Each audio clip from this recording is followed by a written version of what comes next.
Just two little last reminders from me. The first one is that please, if you haven't voted already, take a look in the polls tab on the right-hand side and cast your vote for one of the fintechs. We heard from 5 of them over lunch. I think there's around 80 or 90 votes that have been cast so far, and it's fairly evenly spread. But I know there's around 200 people watching at the moment. So if you haven't voted yet, please make sure to head over and vote. And the other reminder is if you have any questions over the next panel, just post them in the chat and we'll make sure to get them answered. So this discussion is called The Next Decade of Disruption. And to have the kind of conversation I wanted to have, we really needed a serial entrepreneur who had experience, not just with 1 or 2 fintechs, but with multiple fintechs over many years, who's seen the twists and turns of the economic cycle.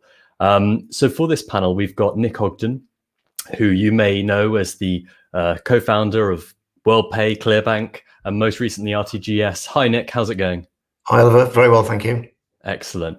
And we're going to be discussing where digital finance is heading next, with Nick's predictions for 2030 and beyond. No pressure, Nick. To get us started, I wanna position the conversation in the year 2030. And if we're future gazing, my first question, Nick, is what are the most positive developments over the next 10 years that you're expecting to happen? In 2030, what will we look back as the most positive developments we've seen? Right, little polish of the crystal ball now for you. God, I should never have said yes to this. Never gone to Toronto to meet with you there. But anyway, I think that 8 months ago that would have been perhaps an easier question to answer, because we weren't about to be thrown into the grips of a global pandemic. And I think many people realize now that the rate of digital progress has accelerated at a remarkable rate of knots. I remember back in the first internet wave between 95 and 2000, talking to Jim Clark, who was the founder of Netscape, about the fact that, you know, an internet year was about 3 months. And a few months ago, Satya Nadella from Microsoft was sort of singing the same tune, sort of 20 years on. I think that where we're headed, if you look at the way everything is shaping out at the moment, there's an expectation of delivery and an expectation of good customer service and an expectation of transparency. That's not come out of the pandemic, but the tools which actually then start to, I guess, take advantage of that potentially do, because we've been forced into an environment where, you know, communication is, as we're doing today, over a video call. Somebody who I was talking to this morning said they couldn't remember when they last had a meeting with anybody in their team. And if you think about it, that's true. We've all had lots of meetings on Teams, but not with the team. So I think that the technology which actually starts to really focus in on customer service and deliver what we need is going to be, you know, what we accept as natural, but it might well arrive before 2030. Open banking, without a shadow of doubt, has had a shot in the arm as a result of the pandemic. And, you know, I think the other thing that's been highlighted is the fact, and I was listening to the earlier session, the fact that banks still have been very slow, some 25 years plus after the arrival of the commercial internet, to embrace it. You know, having a statement on a smartphone is not digital technology, and deploying that for the benefit of your customers. So I think it's going to come down to customer service and choice, you know, being able to get the best deal possible, the easiest way possible. And that applies to both consumer access to finance and also business access to finance as well. Fantastic. And the flip side to that question, I guess, and you touched on it a little bit there, but the flip side is, on the other hand, if we look 10 years ahead, what financial difficulties or challenges that we're dealing with today will still be around at the turn of the next decade? You've made a career out of fixing problems, but what problems do you think will still be niggling at the financial industry in 10 years' time? You know, there's a curse, isn't there? I don't know where it comes from, but we live in interesting times. I think that a lot of things have now come to the forefront in relation to bits that need to get fixed. And you can turn around and say, actually, the systems were built, they weren't very good, and we've gone out and we've disintermediated people and changed things. But the reality is, a lot of this is down to technology changes and innovation. I remember back in 2014 when we were setting up ClearBank, having a meeting in the Bank of England, talking to the regulators and the FCA, and being asked a question as to where we were going to put the bank. And it was a legitimate question: where are you going to build this bank, Nick? And I said, in the cloud. And they all looked out of the window. And the reality was that in 2014, not many people knew about cloud computing. It was, geeks in the industry may well have been aware of it, but the regulators and many other trade practitioners, it was something new, something distant, something far out. And yet over the course of the last 8 to 9 months, many of the world's financial institutions have gone down the route of trying to embrace cloud computing as fast as they can. So I think it's the fact that a lot of the technology and the infrastructure which we'd been waiting for. I can remember having dial-up modems at 14K4 and my local newspaper saying, Nick's created the information superhighway. Well, we hadn't, but anyway, it was good PR. But looking at what we can do now, now we can perform global atomic settlement, and we built the platform, we know it works, and, we're in the process of rolling that out. That changes so many things that have happened before, not because what had happened before was wrong, but because the technology, the software, the capabilities, the design capabilities, and the architectural capabilities have come together, potentially with a degree of regulatory luck, which allows you to take a step change in the industry.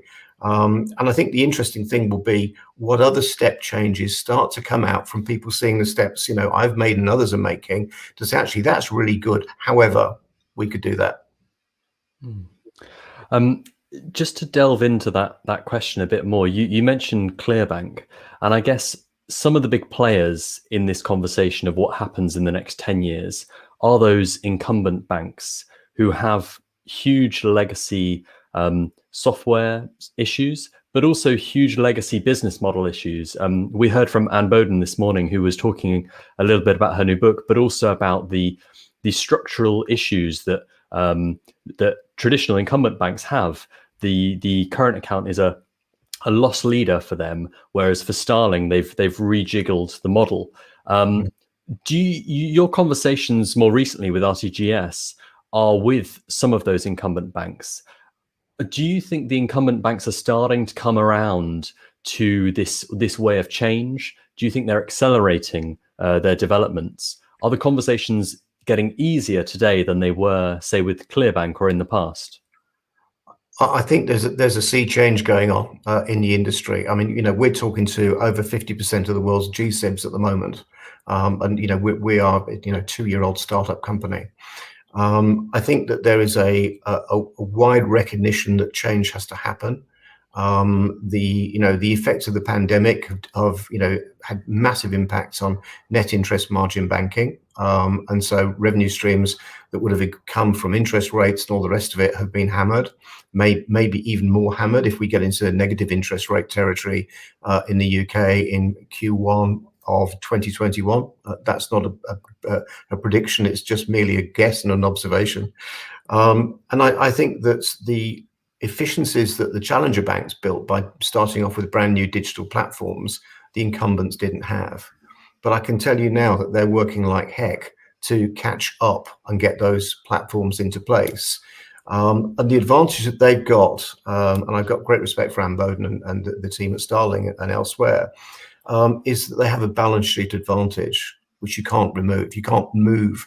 If somebody in the States, I think you need to have, over $1 trillion to compete in the marketplace as a bank. That's very, very, very hard to get to that level of scale.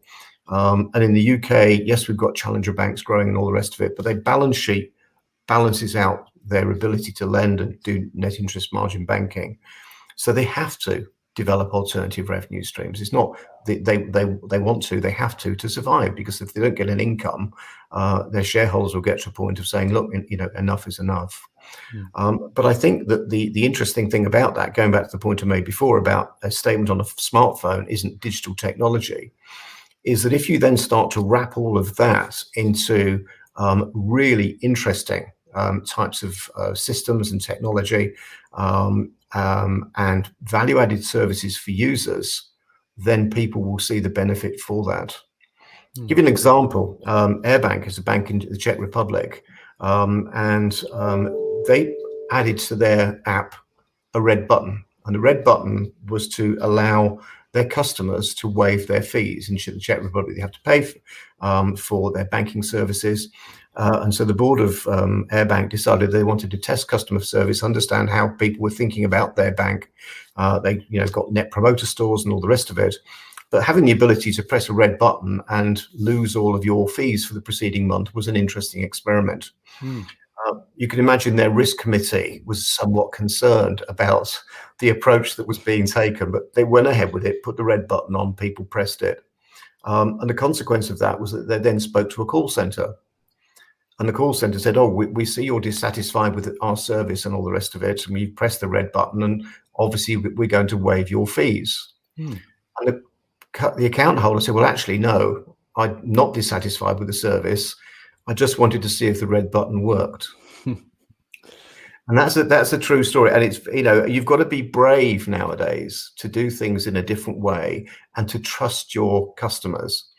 And I think that's where, some of the challenger banks, they might have a bit of a rub with the regulators in relation to, how they do that. But on the assumption that it doesn't impact financial stability and customers don't lose money, and it's honest and ethical, then, I think there's some interesting ways that this competition can play out. And it may also be interesting to see whether the big boys also have a go at doing that, albeit their risk committees are going to be substantially more strict.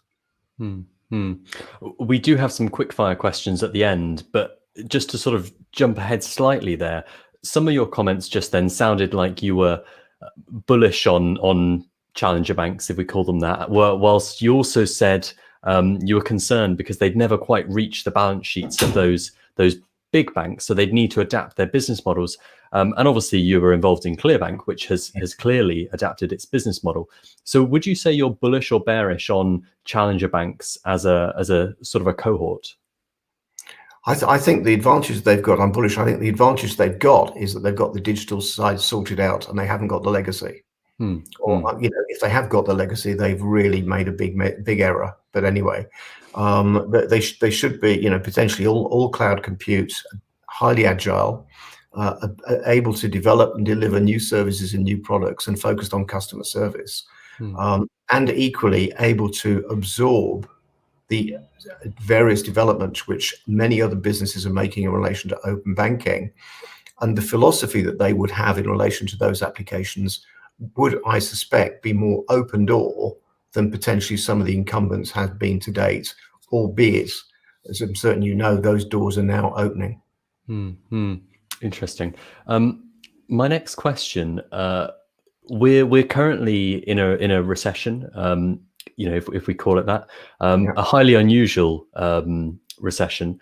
Through your experience with WorldPay, you've been through these sorts of cycles before. Do you expect what we're currently experiencing to follow similar patterns as to prior downturns? And what knock-on effect will that have when it comes to access to capital, for instance? In previous recessions, we've seen that collapse. UK fintech at the moment is seeing that decline. What have you seen in the past, and how do you expect that to play out this time? God, I was reminded the other day on the call of the Wall Street crash in ’84, and actually I was in New York when that happened. But anyway, I think that this one's really different, and I think everybody's learning from it. And it's a guess rather than a knowledge. This is a medical pandemic that's caused a global recession that was not linked to an economic incident. The economic output from the global pandemic has been that people's incomes have been reduced, and their ability to spend, interestingly, has also been reduced. So, you can't go on holiday, so you can't spend your money and all the rest of it. And the governments have been trying very, very hard, I think, to maintain the nation's cash flow at a level so that when we come out of it, that it's not a bump down into, significant unemployment and all the rest of it. And, Rishi Sunak's got a hell of a job on doing that. That's really tough, really hard to do and whatever, because at some stage out of all of that, you have to then find a mechanism to repay all of that. I don't think, yesterday the stock markets went mad because, a vaccine apparently has been found, which is, of course, great news. But I'm not convinced we're going to jump straight back to where we've been. And let me explain the reason for that. I talk to many businesses, many banks, many regulators all over the world, pretty much every day, doing as we're doing today on a Teams or a Zoom or whatever other technology call. And we're all getting used to that. And we're also all getting used to the increased efficiency and productivity that we're achieving by not, having to fly to Heathrow, jump on a plane, spend 9 or 10 hours or longer flying somewhere, to get into a hotel bedroom, feel rough, get up in the morning, have some breakfast, and go for a 3-hour meeting. It's just, that doesn't happen. And so what would have taken, 48 hours of your life and been a pain or a privilege, depending on which way you look at it, has been reduced to an hour or hour and a half of productive conversation where you can plan the next follow-ons from it. I think that many businesses are, especially fintech and technology and digital businesses, are going to find it very hard to go back, because what they would do by going back is reintroduce these inefficiencies which they've identified as a consequence of having to trade through the pandemic and come out the other side. So in relation to then going back to funding and all the rest of it, that's always cyclical, always. On one hand, you're told there's a lot of money around, and the next minute you're told your business plan's useless. It's always like that. I think things will remain tight. We're coming up to Christmas. We're living in uncertainty, and there's a bounce around because of one announcement yesterday, which is great. But I think that's going to take 3 to 6 months into 2021 to work its way through. Right? So there's an old saying, I guess, good businesses always get funded. Perhaps that's true. I know that there's a lot of people out looking to try and find good businesses, but that then also comes at a price, because the value of businesses is, if you like, depressed because of the market that we operate in today. So I think that, yes, we'll come through it. Will there be some casualties? Unfortunately, yes.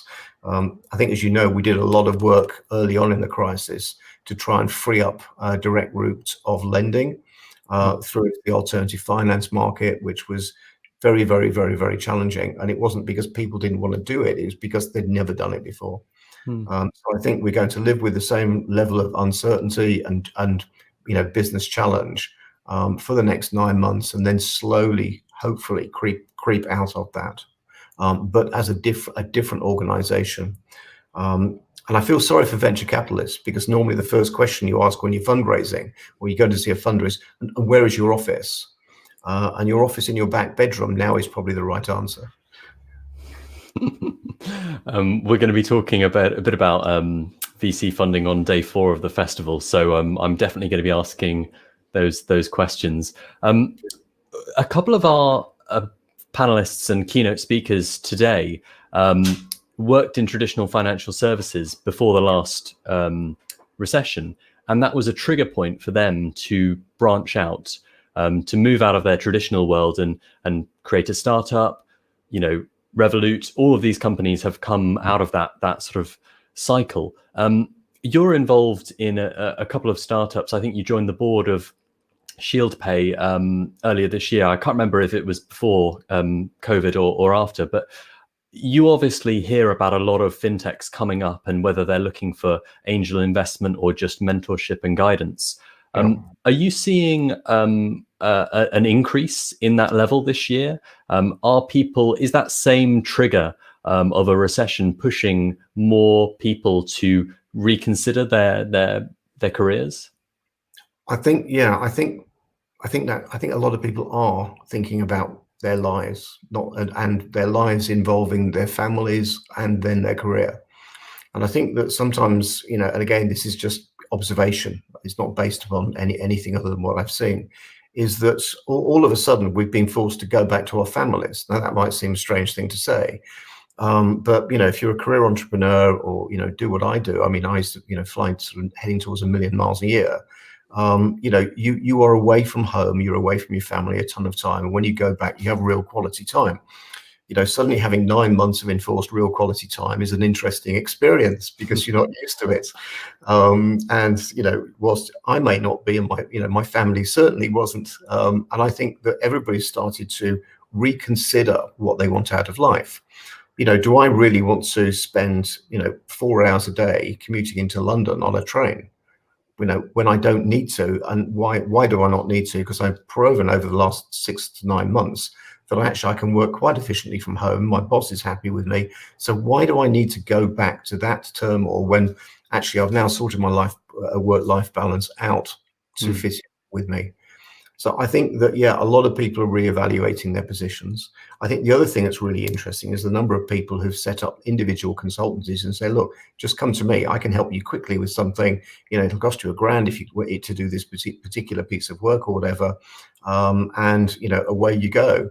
I mean, when I was being set up to do this conference today, I mean, set up in the nicest sense of the word, obviously, Oliver, but your technical colleagues were explaining how all of this lot works. This system you've got is amazing in relation to being able to deliver a broadcast technology system, right, to a business for free. I mean, you guys are probably on the pro version, but there is another option that's available. And so you then start thinking about that and say, actually, all of us can become mini broadcasters, or we can actually change the dynamics of our startup in relation to how do we distribute our message more efficiently and in a new way to our customers, who are now all sat in front of PC screens or laptop screens or smartphones somewhere on the planet. And as I say, that goes all the way back to how people reorder their lives, and decide that actually to go and buy £100 green screen, stick it behind you, and get on with buying a mic and move this forward and change the way that you've worked. I'm certain a lot of people are going to do that. We'll have a go at doing it. Some of them will win, and some obviously won't. But that's the joy of enterprise. It certainly is causing a lot of changes, and thank you for your kind words about the tech we're using to put on today. I hope everyone in the audience has enjoyed the event, of which we have 3 more days still to come. So don't go anywhere. You caught a little bit of the last panel, and in that panel they were talking about whether fintech is a positive force in the world, and they were also touching on areas that we need to try harder. As someone who's worked through a couple of businesses now, fintechs, financial services providers, what do you think about that question? And I guess, how do you think it's going to change over the next 10 years? Financial services, though, over the last 10 years have had quite a sort of a negative connotations as a result of the last financial crisis. Do you think the next 10 years they'll be seen in a much more positive way? I think that's if you just stand all the way back, and as you mentioned earlier, I've been involved in this game for quite a while now.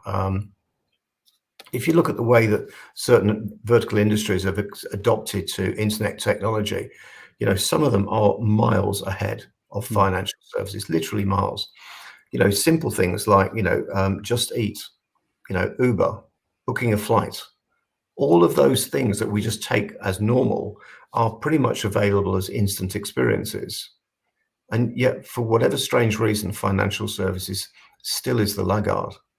And I think that, a lot is changing and will change because of the demand that we as consumers have.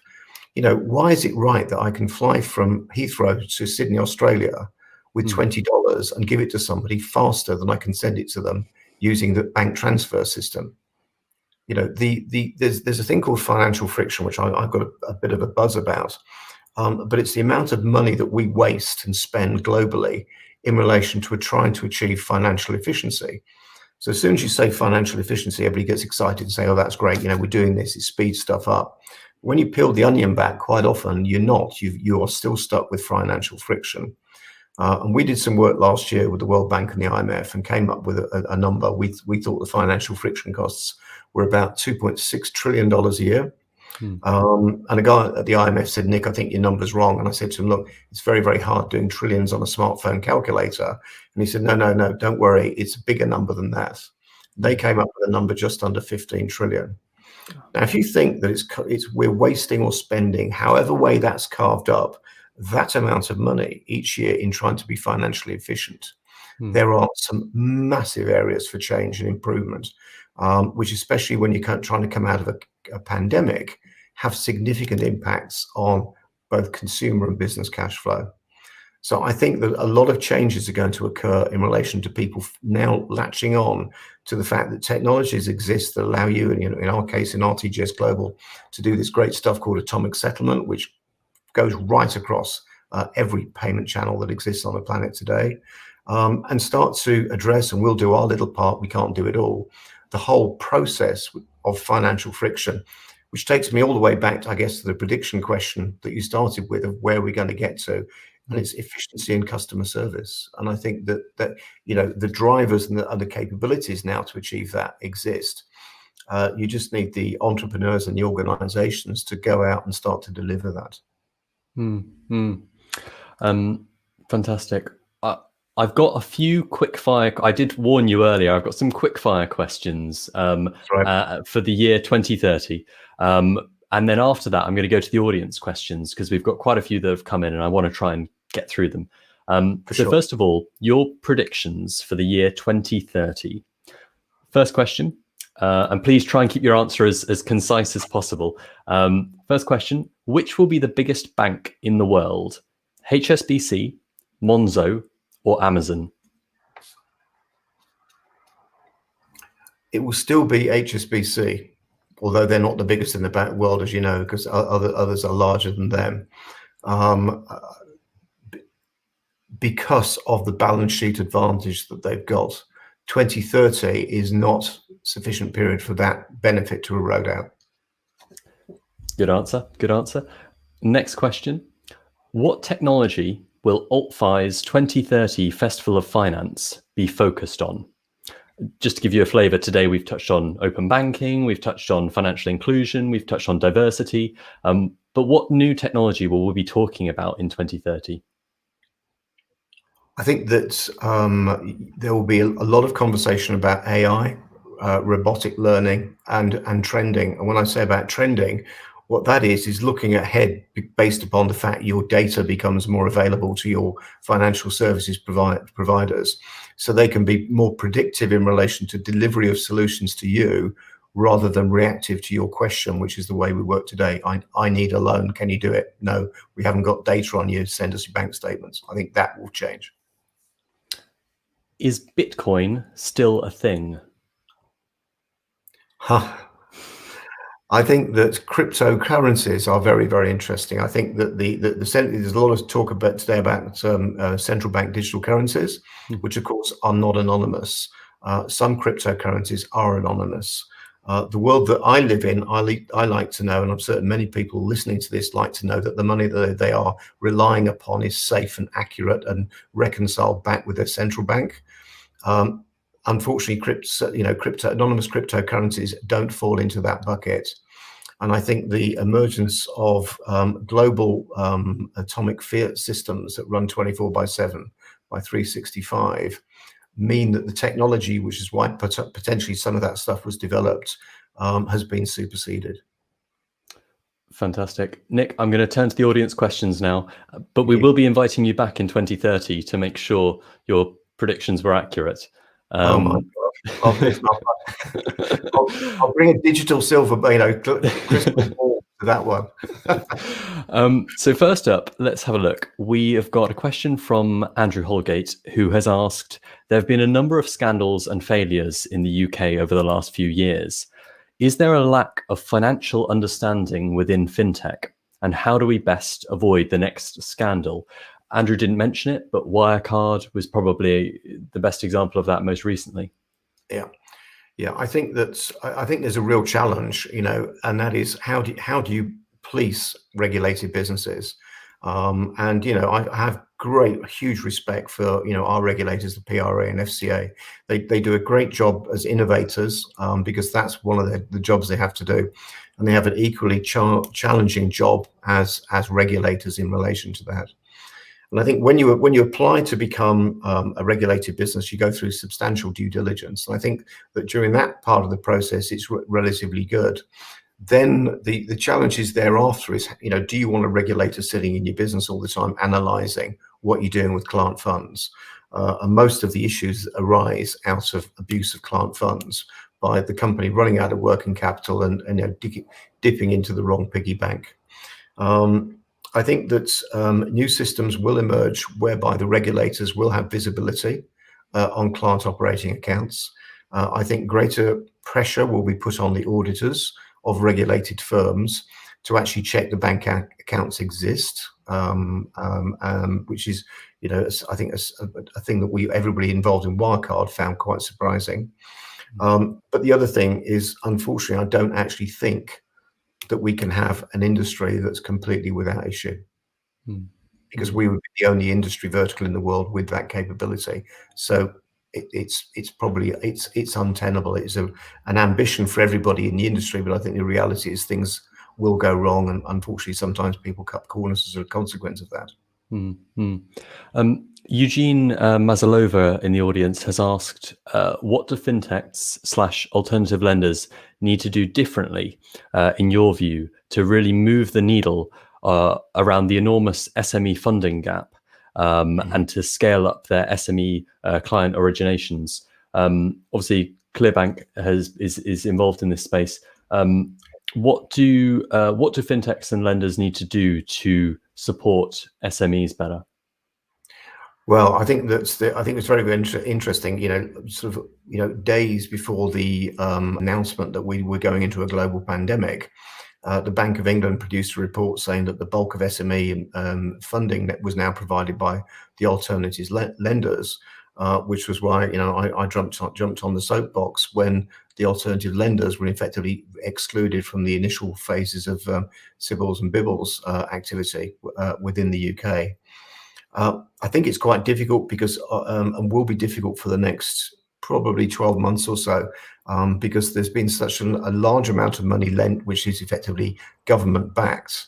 And I think everybody's looking to see the repayment returns on that.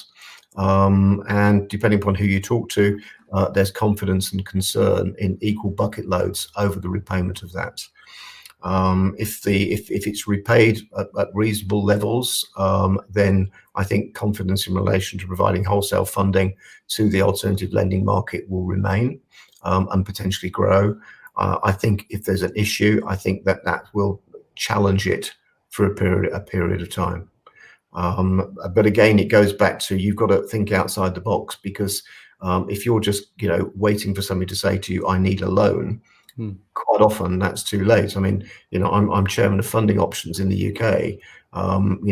We provide a portal, and we actually support many SMEs, every hour of every day of every week in relation to their lending.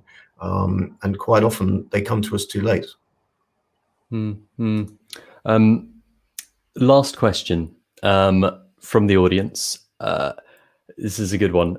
What fintech company, and that you're not involved with, would you most like to have founded? Obviously, Funding Options you're involved with, Shield Pay, a couple of others. But which fintech company out there at the moment would you are you most jealous of, I guess, is the question. My God, that's a real, who asked that question? Come on, put that up. I'm not throwing them in. With these types of conferences, you can't see who's done it. When I see you again, I'm going to have a word with you.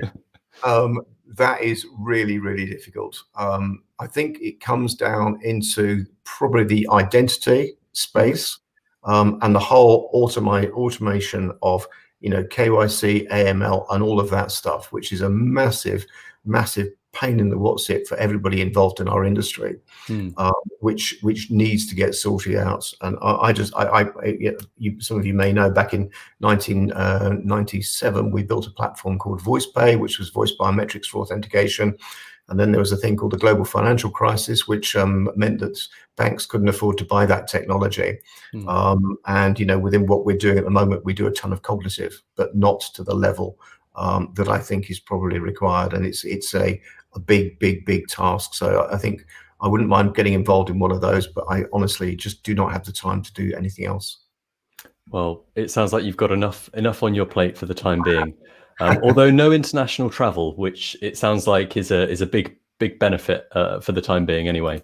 Well, it's funny. I mean, I've got a tin of A1 kerosene, which is flight fuel, down at the bottom of the garden. I go and have a sniff once a week just to sort of keep me going. But I'm sure a lot of people are doing the same. But Nick, thank you so much for being with us today. Thanks for being a good sport with my questions, and can't wait to keep following RTGS and see how it goes in the future. Thanks very much, and I'll make a diary note for 2030. But it might not be there, mate. I might have moved on by then. We look forward to it. We look forward to seeing you. Thank you very much. Nick, thank you. And that is the end of our sessions, of our programming today. I think I'm going to be joined by my colleague Daniel, who's together we've moderated the sessions today. Daniel, how's it going? Very good, Oliver. Great questions as always. Very interested to know who asked that last question, and really put Nick on the spot there. But to wrap up the day, just to cover, we've had a fantastic first day, but this is a 4-day event, so there's much still to go. Votes, questions from the audience, brilliant panelists, great conversation. And just a last shout out from me, the FinTech Pitch Off.